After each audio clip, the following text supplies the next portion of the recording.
Brady.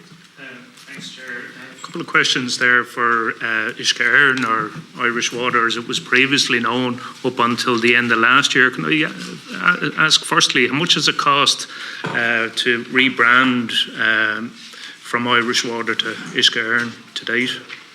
The new name came from the legislation change. I'm just asking yes, how much it's cost. leading into that. So the new name came from the department, and we are now Uisce Éireann, and the Irish Water name does not appear in legislation anywhere. So we looked at our own existing brand and felt there could be challenge around. Okay, I'm just conscious of the time. Okay, looking for specific the figures. cost, including design, rollout, rebranding, and all that, is about 145,000. 145,000. And what's the projected cost? Is that the total cost? That's pretty much the total cost. Now, that wouldn't include livery on vans, but the vans are not liveried at the moment anyway. Most of them have the county council livery. So that would have been something we'll change over time as the vans come in for refurbishment. Of that, how much was spent on consultants? I think around 50 or 60,000 was spent on the design consultants. Yeah. Okay, 50 or 60,000 to change from Irish Water to Uisce Éireann, from English to Irish. It costs 50,000. Well, it's significant. You know, there's design work, there's branding, there's colours. There's a fair bit in it. You know? Okay, just on the branding, if I can just say, you know, Irish Water was an entity, and the new Uisce Éireann is a brand new entity which incorporates the Irish Water people I get and that. the local authority staff. So there is a good reason behind rebranding. Okay, I was just looking for the figures there. Can I just ask, in terms of boil water notices, how many boil water notices were issued last year? Do you have that figure I don't get that figure offhand, no. If you can get it, certainly can get it. It just varies quite a lot, because some of them are quite short term. Do we have a figure how many are currently in place? I'm just trying to have a look here. I don't have that figure. I'll actually get that figure for you. I think there's around 16,000 people on boil water notices, but the Whitegate instance may have increased that by, you know, so I get those figures. Okay. But we can come back to you with the details. And is there one common denominator affecting them all, or is it probably a variety, is it? Vary. I mean, some of them, like, you might have had a very heavy weather event that could have impacted the plant, and that would be a short-term notice. Some have issues like Whitegate, which is a perennial problem. Well, if we could get those figures and the reason why the boil water notice was issued. Yeah, just to say that the standards that we apply now, which have been agreed with EPA, are much tighter than they have been in the past, and the vast majority of boil water notices are very much precautionary in nature. Okay. Can I just ask, in terms of the scheme for replacing lead pipes, it was reported that there's up to 180,000 homes with lead pipes.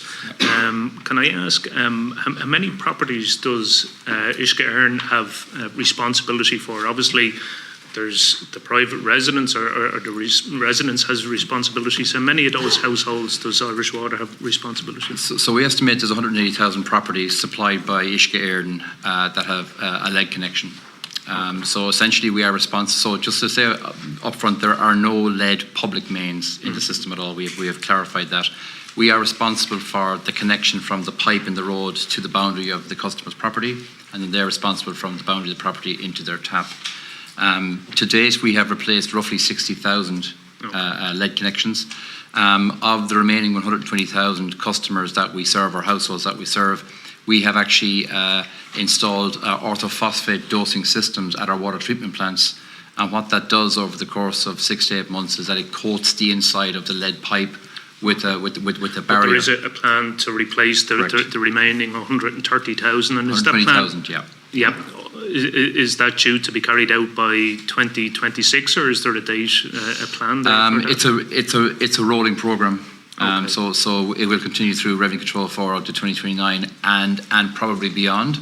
But I think the point I'd like to make is that as long as the orthophosphate is in place, we have a very effective barrier to actually lead. But there was criticism by the EPA that they estimated that it could take 24 years for Uisce Éireann to carry out the full replacement. Would that be accurate? Yeah, so look, the physical replacement is the ultimate solution to the problem.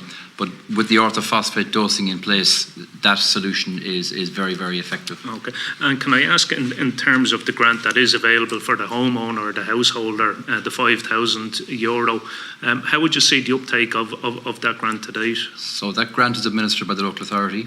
All I can say around that grant is that we have issued a guarantee to a householder that if you went for that grant and you replaced your lead from your sink to your boundary, then we will be straight in to replace it from the boundary out to the pipe in the road. Do we have any figures, how many of those That grants probably have would been be a issued? matter for the department, I would suggest. Okay. Do we have any idea how many grants have been issued? We do have figures, and we can come back to you with those. If you could but provide the those actual- figures and a county by county breakdown as well, if that's possible, since the conception of that Yeah, grant. can I say that the uptake of that scheme has been very, very small, very poor level of uptake really relative to what's available, and there's no possibility. Can I ask as to whether every home that has, I suppose, lead pipes, have they been contacted on an individual basis by the department, or is it just kind of reliant on national kind of publicity? So we ran a campaign earlier this year in order to try and increase the level of awareness around the potential existence of lead pipes. It has been identified where all of those homes are, but there's been no attempt to We haven't identified. contact it. we- Okay, we well, haven't I'd suggest there's a identified where they failure are. then in terms of communicating. If there is a low uptake, which certainly there is, we know where the homes are. They have been identified, so I would suggest there is a relook at how that communication takes place. So lead exists very often in the internal plumbing in houses. It was a plumbing material of choice until the 1970s. So there are kind of residual elements of it, but there's no public record of where they are. It does depend on households. If we could get those Ron figures Murphy. of the grants that have been applied. Thanks, sir.